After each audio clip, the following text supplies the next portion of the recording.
messages for this new moon in Virgo. Very practical, fresh start. Heading into eclipse season.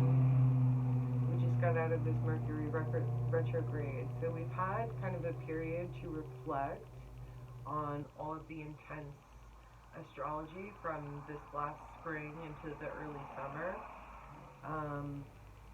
And now I'm feeling like it's time to put whatever you've learned into practical action. So we're going to keep it short for today. So who are we reading for? So we're going to publish this over on the Instagram and possibly the YouTube. Oh, that was easy. So we have this beautiful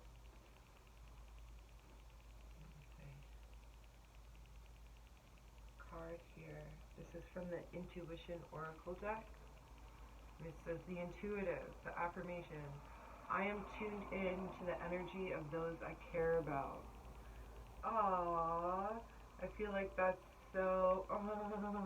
And they showed my painting up there of the man with the person with their hand over their chest, over their heart. So folks that I care about. Okay.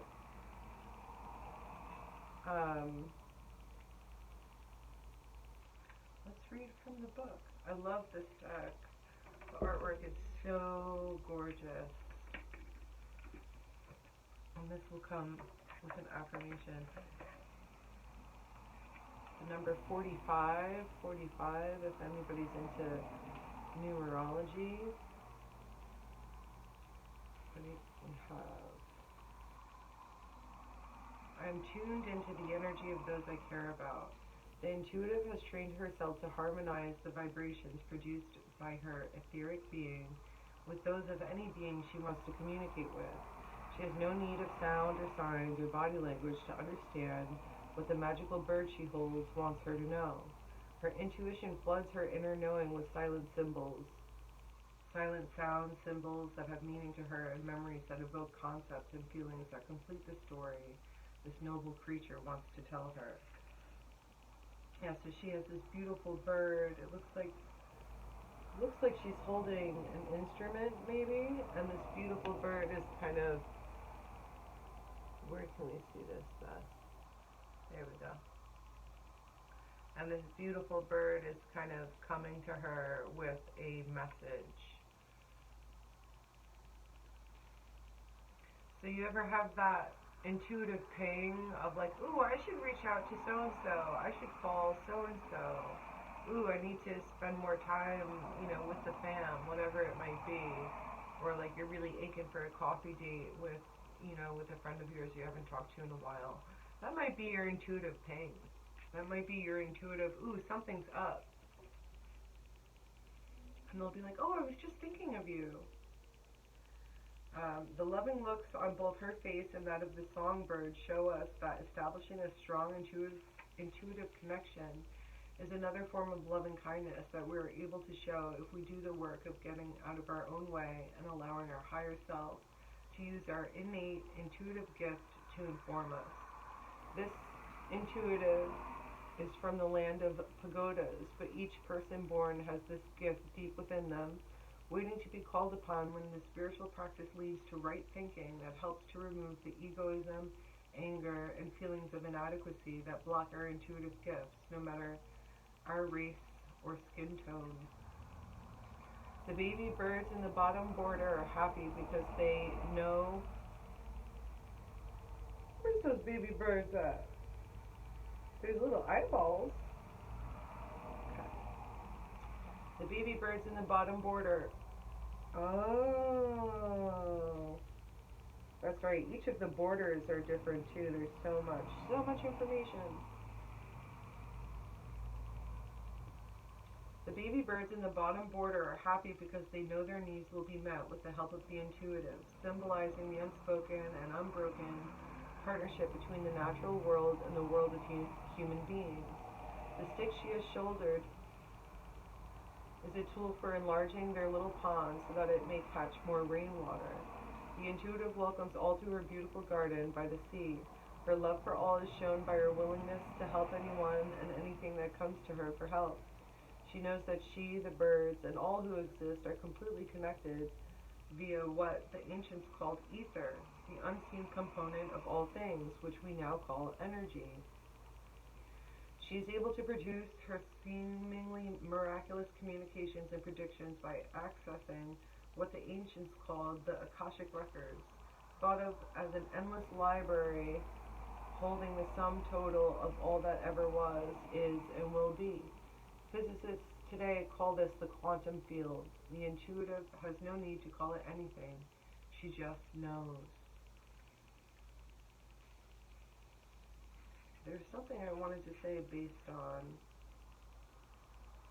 Okay, she has no need of sound or signs or body language to understand what the magical bird she holds wants her to know. This is the idea, like, I've definitely fallen in this trap of like, oh, like I need the tarot cards to be able to read my intuition, or whatever practice or ritual. And it's really, it could be really so much simpler than that. Like sometimes I ask a question to the ether and I, get a response back loud and clear. And sometimes it's convoluted. And exactly what is mentioned here, egoism, anger, and feelings of inadequacy are, some of the blocks to our intuitive gifts that I fully believe that everyone has access to that. So reading tarot for folks, or reading for myself, it's just kind of an additional,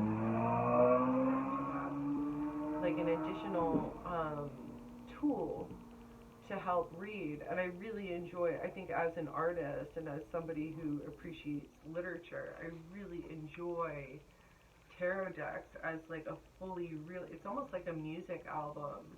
The art, bands like the White Stripes, right? Like their whole album would be a piece of art. The photos in it, the specific songs they use, it's a curated piece of art. So this one came out as well. I think that one, yeah. So I think that's all for today. That was 8:11 on the time. What up? And is there anything else we want to pull for the collective? All right, we'll do a spirit song tarot. So the intuitive messages. Do we want more here? They start pinging. Right? Yeah, I have. Very good. So folks who watched the Divine Feminine reading too, they just showed me the card from that reading, which was the Sovereign. Actually, let's look at. So maybe a good intention for this new moon is to connect with, heal, work on, and embody that sovereign energy. This popped out. You can see that. 43, the Sovereign. I am my authentic self and no one has dominion over me. So finding sovereignty is really about, first off, finding out who the real you is, and then, kind of cutting cords between any beliefs or relationships or, I'm not saying go quit your job, but if you're working in an environment where you don't feel safe to be your authentic self, and I think a lot of people all over experience this to varying degrees. You want to try and cultivate that connection to self, and then cultivate the ability to disconnect from whatever suppresses that authenticity in you. And this could be constructs within yourself or without. Um, and you know, you might not want to create a huge upheaval. It might be wise to, start small, something small you could do every day to remind you of who you truly are. Um, and then let it grow. Let it grow as you are more comfortable with your true sovereign self. For me personally, I've definitely gone through periods of, changing myself to fit into different spaces. Whether that be a work environment, most often a work environment, sometimes a family environment, and sometimes friends as well. And then to go back and find, and it's come to me in a variety of ways. I remember there was a specific relationship, somebody came in and really shook things up for me and was like, who are you really? And I started dressing different, I started being more expressive. Um, yeah, so, and when you're that, your most authentic and sovereign self, um, that's when, like, your soul tribe and your real people find you, right? Um, the people who love you for who you truly are and who have your back in that, and whatever that looks like, wearing the wacky outfit, listening to the music, um, you know, doing your, uh, uh, putting your hobbies and your creative, work out in the world. This, let's see, so we've got the Spirit Song Tarot. This is my favorite tarot deck. So we're channeling for Instagram, folks on Instagram, folks on YouTube. Whoops. This is the one that came out. So I've got this death card is what kind of shot out. And it's the cicada. And how cool is that? That, right now we have cicadas and they sound super beautiful. Talk about like being in the present moment, like if you're meditating or just like sitting and relaxing, to listen to those cicadas singing, I find it really beautiful. I really enjoy that sound. Picking up all these cards here. Oh, came out. The Three of Crystals came out too.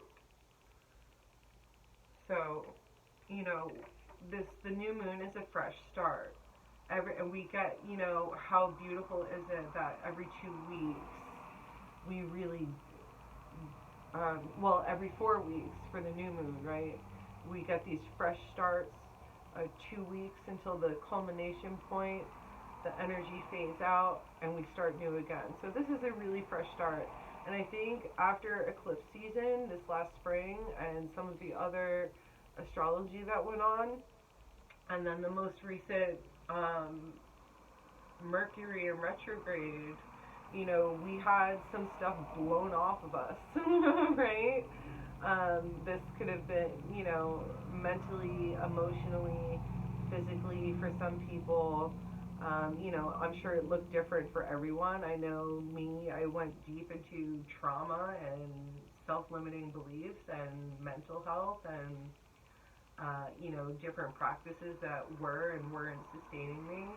And so, and then Mercury retrograde, having that time to review everything that's taken place. This year we're kind of nearing that autumnal equinox. So this is a big fresh start moment. I also like that it's in Virgo. So we get this really like practical energy, this earthy energy. So we're we're just grounding in. Okay, this is what left. This is what the eclipse season burned off. And now here we are, like this fresh, like little like a butterfly out of the cocoon, or like a cicada like crawling up from the dirt after 7 years. Some really deep alchemy that has gone on. So this says transition and liberation for the cicada. I'd be curious. I'm curious to see what the book says. These cards are so beautiful. This is the Spirit Song Tarot. It doesn't say who it's, oh, by Paulina Faye. I think she's done a lot of really nice decks. But then we also have this, let's see, oh, it didn't come out upside down. Just so you know. We've got 3 of acorns, 3 of crystals, which is 3 of pentacles. And we have collaboration and productivity. So this is really, this moment, this new moon in Virgo is really about who are we now and what are we building. And not only as individuals, but within our community. Like, what are those relationships? How do we want those relationships to look? How do we want them to feel? How are we showing up in those relationships? And how can we collaborate more to like co-create with the universe, to co-create with our colleagues, with our communities, to create real and lasting change, like legacy change is, you know, for this moment in time. And utilizing the energy of Virgo to do that, like all the details, all the I's dotted and the T's crossed. How are we collaborating? What are we building this new moon? Not only for ourselves, but for the collective. And this, depending on where you're at in your journey, this could just be your healing. But then that 3 of Pentacles is kind of saying like, yes, heal, do your healing, but it doesn't happen in isolation. Who in your community has the tools, has the knowledge to maybe assist you, or who in your community is someone that you could talk to and just like, you know, work it out in conversation.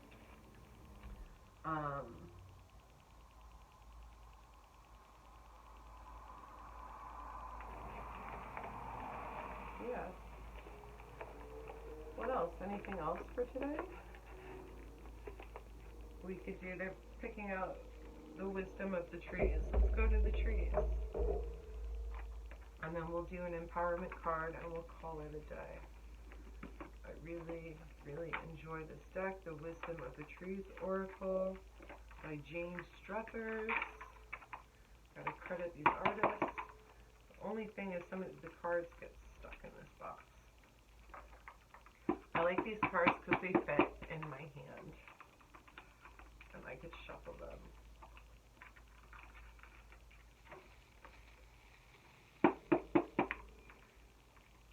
For the first time, not the first time, I went and had like a little manicure done, but I went and got like nails. Like they put nails on the fingers.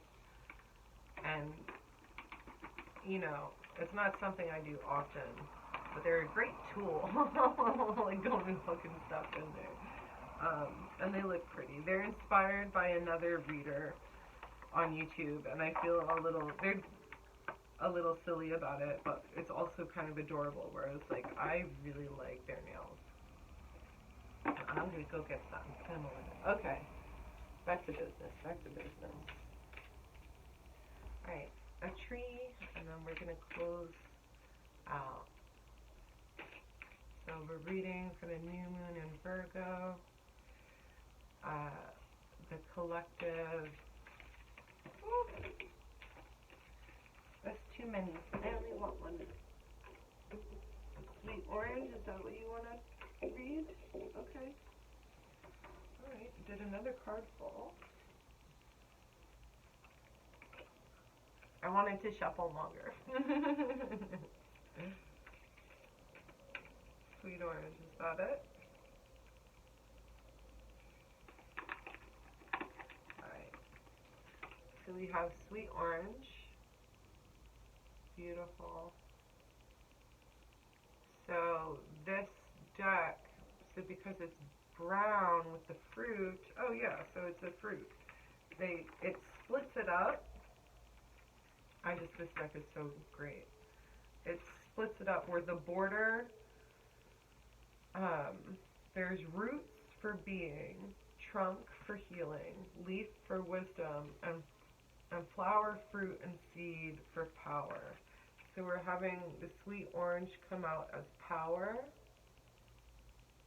And this is also, we're moving towards autumn. We're moving into the harvest season. I think we had the first, if you look at the pagan peel of the wheat, did I say the pagan peel, like orange peel?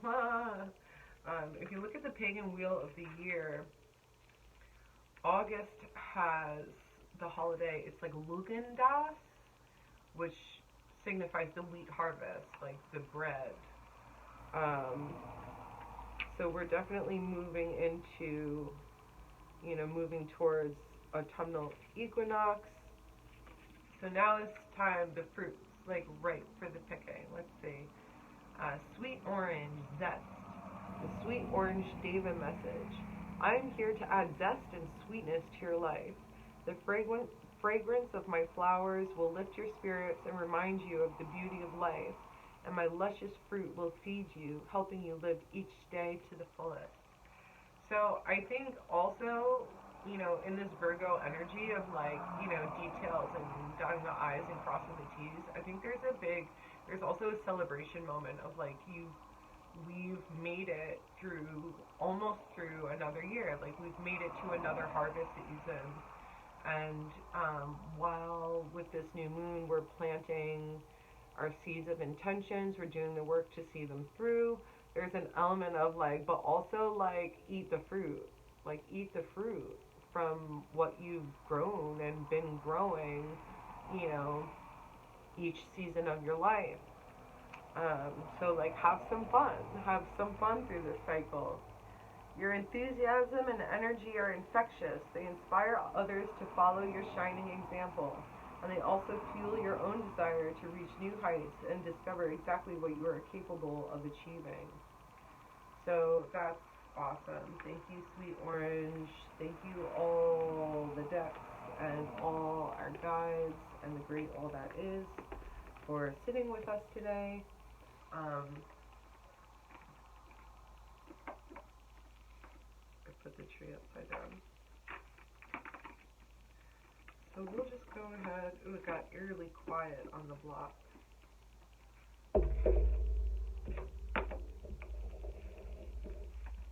Alright. So one more to close this out. So we're doing the work. We're having fun along the way. We did a majority of, a lot of clearing has gone on. A lot of clearing has transpired for the collective. So Dignity came out, and I'm going to read the book on this one. So it's a little dragon butterfly on these dahlias, right? Dahlia and Orion plants. Can we do this?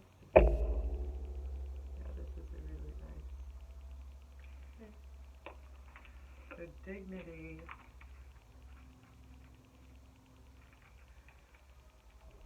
Elegant Dahlia hails from Mexico and Guatemala, where it has long been used in food and medicine. It is thought the Aztecs used it to treat epilepsy. Dahlias arrived in Spain in 1789, where they were given their European name after Swedish botanist Andreas Dahl. It is now a favorite in bouquets and in gardens where its blooms can be seen from summer through fall, with single flowers standing tall and sophisticated on long stalks. Dahlia is the embodiment of dignity. Dignity is not something you need to learn, earn, or inherit. This card is a reminder that to be human is to be born into dignity. This is very similar to sovereignty. It's an inherent quality that you can choose to embody. This is not a quality that can be taken from you, but it is something our treatment of others can lack. So while a behavior, policy, or comment can be demeaning, it cannot belittle someone's human right to dignity. Remember, everyone comes with a right to be treated with kindness and respect, regardless of the situation you find yourself in. Know your place in the world and hold tight to your sense of worth and act with dignity. Do I always treat myself with dignity and uphold my self-worth? When I feel someone is trying to take my dignity from me, and how can I resolve my feelings towards that?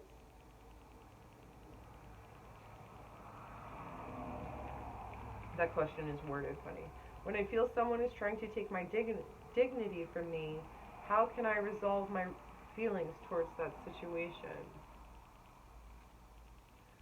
So this is I think that's a really beautiful ending for a reading today, because it's kind of like very similar. It touches back to that idea of sovereignty, holding yourself up in high esteem and doing the same for others. I think is really important. So thank you for joining me for this guidance for the new moon in Virgo.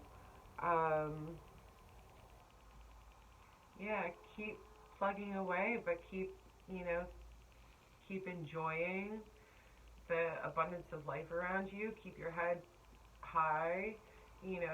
Seek to understand what sovereignty means for you and how to continue to align with that, and to always, to prioritize, your sense of dignity and the dignity of folks around you, right? And who you're working with that collaboration, that Three of Pentacles.